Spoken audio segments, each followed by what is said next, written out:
एक ब्राह्मण ने दान में प्राप्त बछड़े को बड़े ही महत्व के साथ पाला पोसा और उसका नाम नंदी विशाल रखा।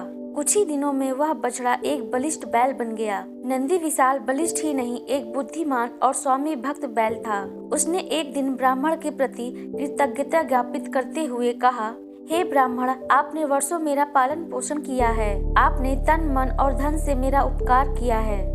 मैं आपका ऋणी हूँ, अतः आपके उपकार के बदले मैं आपके प्रचुर धन लाभ के लिए सहायता करना चाहता हूँ। चूँकि मेरे जैसा बलिष्ठ बैल इस संसार में अन्य कोई नहीं है, इसलिए हाट जाकर आप 1000 स्वर्ण मुद्राओं का सट्टा लगाएं कि आपका बैल 100 बड़ी बड़ी गाड़ियों का बोझ इकट्ठा खींच सकता है। ब्राह्मण को यह युक्ति पसंद आई और बड़े साहूकार के पास जाकर उसने बाजी लगा ली।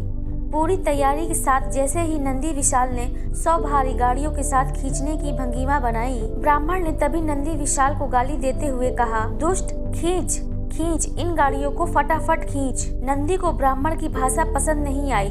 वह रुष्ट होकर जमीन पर वहीं बैठ गया। फिर ब्राह्मण ने 1000 युक्तियाँ उसे उठाने के लिए लगाईं, मगर वह टस से मस न हुआ। साहूकारों ने ब्राह्मण का अच्छा मजाक बनाया और उससे उसकी सारी स्वर्ण मुद्राएं भी ले गए। दुख और अपमान से प्रताड़ित अपने घर पर पड़ी एक खाट पर लेटकर विलाप करने लगा। तब नंदी विशाल को उस ब्राह्मण पर दया आ गई। वह उसके पास गया और पूछा, हे ब्राह्मण, क्या मैंने आपके घर पर कभी किसी भी चीज का कोई नुकसान कराया है या फिर कोई दुष्टता की है? ब्राह्मण ने जब नहीं में सिर हिलाया तो उसने पूछा, क्यों आपने मुझे सभी के सामने भरे बाजार में दुष्ट कहकर पुकारा था? ब्राह्मण को तब अपनी मूर्खता का ज्ञान हो गया और उसने बैल से क्षमा मांगी। तब नंदी ने ब्राह्मण को 2000 स्वर्ण मुद्राओं का सट्टा लगाने को कहा। दूसरे दिन ब्राह्मण ने फिर एक बार भीड़ जुटाई और 2000 स्वर्ण मुद्राओं के दांव के साथ नंदी विशाल को बोझ से लदे 100 गाड़ियों को खींचने का आग्रह किया।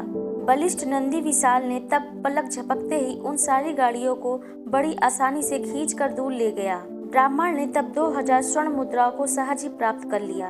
इस कहानी से हमें यह शिक्षा मिलती है, कठिन से कठिन कार्य प्रेम की बोली से करवाए जा सकते हैं, इसलिए हमेशा सभी से प्रेम से बोलना चाहिए।